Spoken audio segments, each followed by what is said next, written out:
I decided to record a solution to this problem because I want to show you that this problem is actually very easy. And if you see a problem like this on the exam, you ought to be excited, thinking that here's a gimme, I can get this problem, I can solve it fast, and I'm going to get it right. Not, I'll be lucky if I do it right and don't make some kind of mistake with my understanding of the problem. So let's see if we can break this down. Let's look at the problem and the information given a little bit more. It says the rate of decrement for cause 1 is 0.15. The rate of decrement for cause 2 is 0.25. You're given cause 1 is UDD AST. What that means is in the single decrement table, or in other words, the world where there's only one cause of decrement, in this case particularly cause 1, that those decrements that happen throughout each year happen uniformly throughout the year. For cause 2, we're given that half of cause 2 happens at 0.5 and half of cause 2 happens at 0.8. And we're asked to find the probability that we have decrement due to cause 1 through the next year. Okay, well this is actually very easy. Let's consider the three cases. We can either have decrement during this first half of the year, let's call that A, or we can have it during this next 0.3 of the year, let's call that B, or we can have that during the last 0.2 of the year, let's call that C. Okay, so let's rewrite this. Probability that we have decrement due to cause 1 is really just the probability that we have decrement due to cause 1 during A or B or C, where A, B, and C stand for, well, A stands for the probability that we have decrement due to cause 1 during the first half of the year. B stands for the probability that we have decrement due to cause 1 during the 0.3 or between time 0.5 and 0.8. And C stands for decrement due to cause 1 during the last 0.2 of the year. Clearly, these don't intersect. So A, B, and C are what we call mutually exclusive. In other words, if it happens during A, it cannot happen during B. And likewise, if it happens during B, it can't happen during A or C, and C, it can't happen during A or B. So this is really just equal to the probability of A plus the probability of B plus the probability of C. So now we just have to find each one of these probabilities individually. Well, let's say for a moment, let's pretend like there were no cause 2. There was only one cause, and that was cause 1. In that case, probability of A would be easy, right? It would just be 0.5 times the probability for the whole year, right? Because if there were no other causes of decrement, 1 was the only cause, then rate and probability would be the same thing, and the probability of A would just be 0.5 times the probability for the whole year, Q prime 1. The probability of B would be 0.3 times the whole probability, and C would be 0.2 times the whole probability, or in this case, the whole rate. And if we add these up, we get Q prime 1. So of course, if there was no 2, there was only 1, then the probability for the whole year, QX1, would be equal to the rate for the whole year, Q prime 1. Okay, but we actually have another decrement here. That other decrement happens at these 2 points in time. Okay, so first going back to the probability of A, if I look at A up here, there is no competition from 2. So the probability that I have decrement due to 1 is just the probability that there's decrement due to 1 times the probability that I survive all the other decrements, which during this first half of the year there are no other decrements, so the probability that I survive those other decrements is 1. Now for B, the probability of B, so how can I experience decrement 1 during this point in time here? Well, that's 0.3 times the rate for the whole year, but I must survive number 2 right here at this one point in time, half of number 2. So the probability that I do that is 1 minus half times Q prime 2. Okay? For the last 0.2 of the year, here's the probability that I experience the decrement. Given that I'm there, how do I get there? I must survive all of number 1. So that's 1 minus all of number 1. So that's 1 times QX prime, or all of number 2, I should say. I must survive all of number 2. So that's Q prime 2.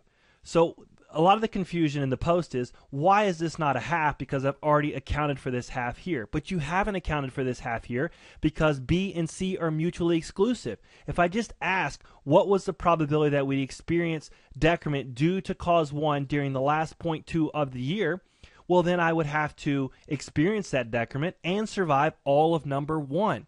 because here C and B are mutually exclusive. That's why this coefficient is just 1. Let's take a look at another probability. What's the probability that we experience decrement 2 at some point during this next year? So here it can happen here or here. So now let's label this D. So I'll label this point in time D and this point in time E. So what this is saying, this is the probability of D union E. And again, obviously D and E are mutually exclusive, so it's the probability of D plus the probability of E. Okay, how can I experience D? Well, that's half of the total rate for the whole year. And how can I experience E? That's half of the total rate for the whole year. So this would be the answer if there was no cause 1. But there is a cause 1, right?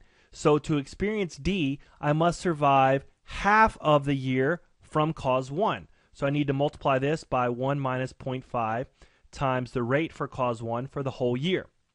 Now, for E, again, E is mutually exclusive from D. So if I want to experience cause decrement 2 right here at this point in time, I must survive 80% of the rate for the whole year of cause 1. So that's 1 minus 0.8 times the rate for the whole year for cause 1. Okay, so that is the simple problem. Now it's a little bit more complex. Let's introduce a third cause here that is a competing UDD. Okay, so now we've introduced this third decrement, number 3, which is also UDD-AST. 1 and 2 are the same. We have 1 is UDD-AST, and 2 happens half at 0.5, half of 0.8. And now we want to find QX1. So let's again label our, this was 0.5, this was 0.3, and this was 0.2, and we're going to call this A, B, and C. And so our probability that we experience decrement due to cause 1 throughout the whole year, again, is just going to be the probability of A union B union C, which is equal to the probability of A plus the probability of B plus the probability of C. So now let's do the probability of A. Well, of course, it's going to be half the rate for cause 1. I wrote a 2 there. Let me change that to a 1. But now there is some competition from cause 3. There's no competition from 2 during this first half of the year, but there's competition from 3. And let's say I want the rate, or I want the decrement to happen the first instant. Well, the first instant there would be no competition from 3, but the second instant I would have to have survived 1 instant of number 3. 2 instants, I'd have to survive 2 instants, 3 instances, 3 instants, and so on and so forth. And if I do that for each one, each are equally likely because we have UDD-AST. So on average, I need to survive half of it. So I look at the midpoint here, which is 0.25. So instead of saying 1 minus the whole piece, I need to say 1 minus the midpoint when I have a competing UDD. So that's 0.25 times the rate for the whole, or for the midpoint for the competing UDD-AST. Now for B, again, not surprisingly, we have 0.3 times the rate for the whole year for cause 1. And now I need to have survived half of cause 2. So that's 1 minus 0.5 times cause 2. And for the competing UDD, again, I look at the midpoint of this line here. So the midpoint would be, well, the length of this line is 0.8 minus 0.5, or 0.3. Half of 0.3 is 0.15, so I add that to 0.5, and I get 0.65.